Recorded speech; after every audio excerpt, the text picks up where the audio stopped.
Hello guys, welcome back to my YouTube channel. This is Pooja Mathur on your screen with a new topic of English which is related for first grade and second grade. So guys, today's topic is teaching method और teaching method के अंदर हमारा ये second topic है direct method. इससे पहले मैंने मेरी वीडियो में आपको बता रखा है ग्रामर ट्रांसलेशन मेथड, तो एक बार ये वीडियो देखने से पहले उसको जरूर देखिएगा जिससे कि ये वाला टॉपिक भी आपको क्लियर हो सके। तो अब स्टार्ट करते हैं। इंट्रोडक्शन, बात करते हैं इसकी इंट्रोडक्शन की। The direct method was developed as a reaction to the grammar translation method. जब ग्रामर ट्रांसलेशन मेथड चलन में आया तो पता चला कि बहुत सारी कमियां उसके अंदर है। उन कमियों से दूरी पाने के लिए इस टेक्निक का इस्तेमाल किया गया, तो ये चलन में आया। It's also known as the natural method और द मदर्स मेथड और reformed method.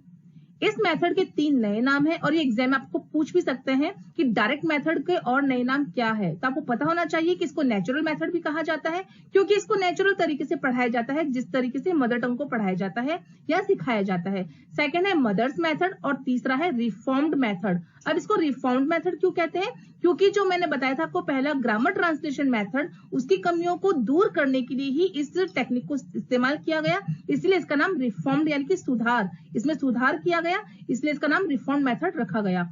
This method is called the natural method. इसको नेचुरल मेथड कहा जाता है because it enables the students to learn English in a natural way. बिल्कुल जिस तरीके से मदर टंग सिखाई जाती है नेचुरल तरीके से, उसी तरीके से इस टेक्निक का यूज किया जाता है, यानी कि इंग्लिश को इंग्लिश में ही सिखाया जाता है, इसलिए नेचुरल वे कहलाया जाता है।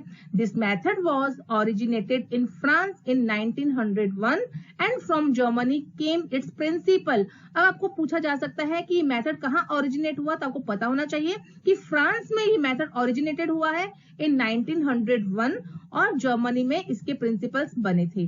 प्रोफेसर पी गरे सेज, अब प्रोफेसर पी गरे इस टेक्निक के बारे में क्या कहते हैं?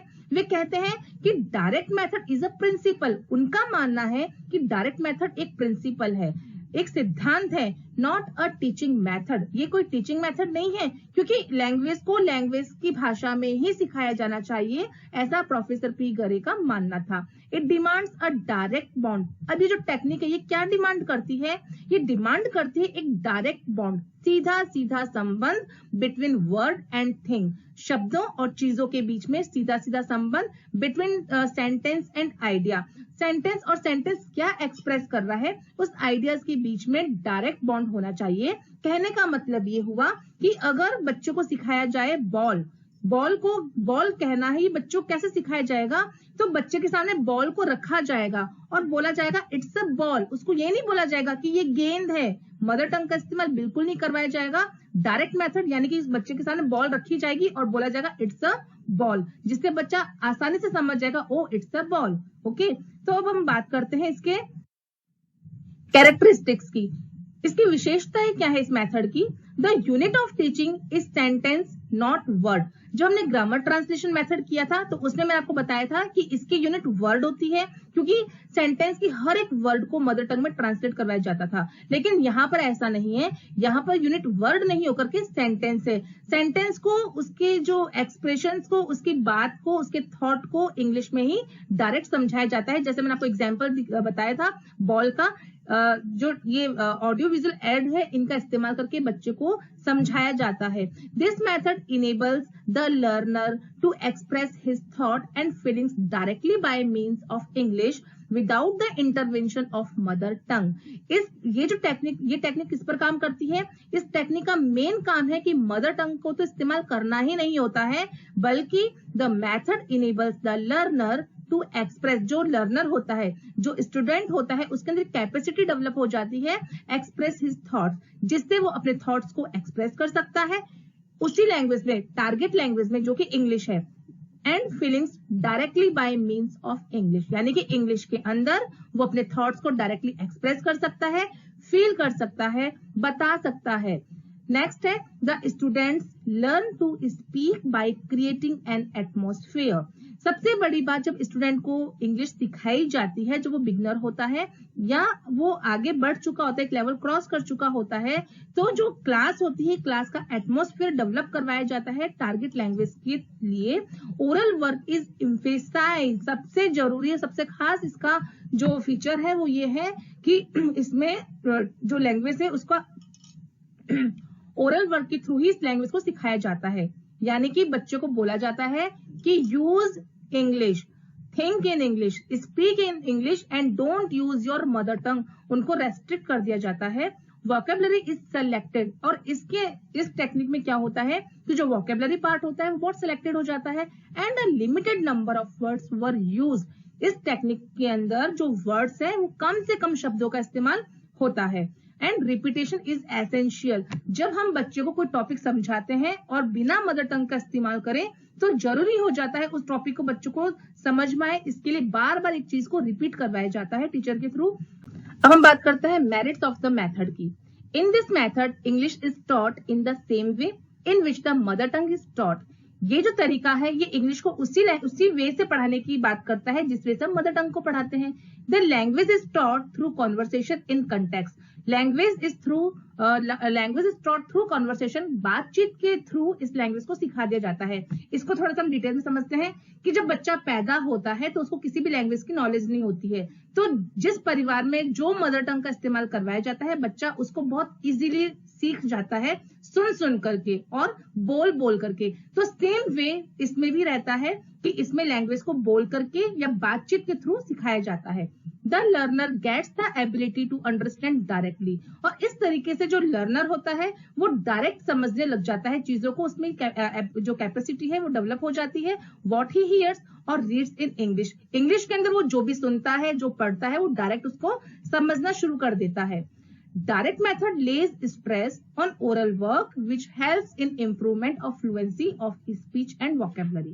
अब ये मेथड है डायरेक्ट मेथड, ये क्या करता है, ये ओरल वर्क पर स्ट्रेस देता है। इसका जो जोर होता है इसका जोर होता है ओरल वर्क पर। उससे क्या होता है, उससे जो स्टूडेंट होता है उसको हेल्प मिलती है कि उसकी जो फ्लुएंसी है उसमें इंप्रूवमेंट आना शुरू हो जाता है, उसकी स्पीच और वोकेबलरी बहुत अच्छी होने लगती है।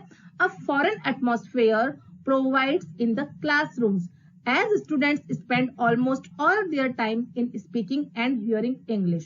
अब जो क्लासेस होती हैं उन क्लासेस का जो एटमॉस्फेयर होता है वो फॉरेन टाइप का होता है, मतलब कि बच्चों को रेस्ट्रिक्ट कर दिया जाता है कि उन्हें अब मदर टंग का इस्तेमाल करना ही नहीं है। उन्हें ऑर्डर दिया जाता है, इंस्ट्रक्ट मिलते हैं उनको कि don't use your mother tongue, use only target language. So more items on the syllabus can be covered in a short time. अब जब बच्चा बहुत अच्छे से समझ पा रहा है, सुन पा रहा है, पढ़ पा रहा है, तो इससे टाइम बचता है और टीचर को वर्ड टू वर्ड हर छोटी छोटी बातों को समझाने की जरूरत नहीं पड़ती है। और इसका फायदा ये होता है कि जो सिलेबस है उसका एक बहुत बड़ा पार्ट बहुत कम समय में कवर हो जाता है। अब हम बात करते हैं इसके demerits of the method. Demerits of the method, अब इसके डीमेरिट्स क्या है? Reading and writing are neglected.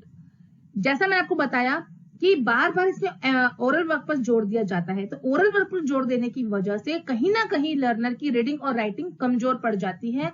And this method is expensive. इस मेथड को एक्सपेंसिव माना जाता है क्योंकि as audio visual aids are not easily available and teachers require them in large amount.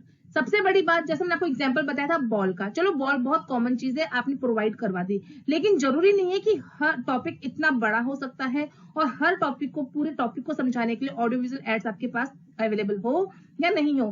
Second thing, teachers require them in large amount. और इस तरह की टेक्निक में जो टीचर्स की रिक्वायरमेंट ज्यादा होती है, यानी कि एक दो टीचर से नहीं, कई बार 5-6 टीचर्स की भी जरूरत पड़ती है, एक्सपर्ट्स की भी जरूरत पड़ती है, तो ये सबसे बड़ा ड्रॉबैक माना जाता है।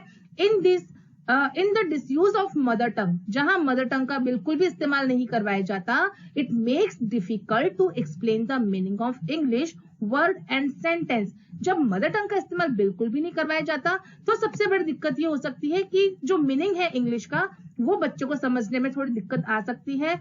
वो शब्द और वाक्यों को ढंग से वो हो सकता है अर्थ का अनर्थ निकाल ले, बात क्या है और बात का मतलब वो कुछ और निकाल सकता है। ये सबसे बड़ा ड्रॉबैक रहता है।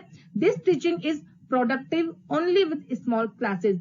ये टेक्निक सक्सेस कहाँ हो सकती है? जहां क्लासेस में बच्चे कम हो, तो वहां इसका रिजल्ट फिर भी अच्छा रह सकता है। It's difficult to make students understand certain word meaning in English without the use of mother tongue. जैसा हमें पता है कि मदर टंग का इस्तेमाल बिल्कुल भी नहीं होता है इस टेक्निक के अंदर, तो इसकी वजह से जो डिफिकल्टीज है वो स्टूडेंट के सामने आती है समझने की, कुछ चीजों को, कुछ मीनिंग्स को समझने की डिफिकल्टीज बच्चे को फेस करनी पड़ सकती है। सो गाइज, मैंने आपके सामने मैंने वीडियो रखा है, इसमें मैंने आपको दो टेक्निक्स बताई है, तो मेरे साथ जुड़े रहिएगा। And thanks for watching. Please like, share, comment and subscribe my YouTube channel. Thank you.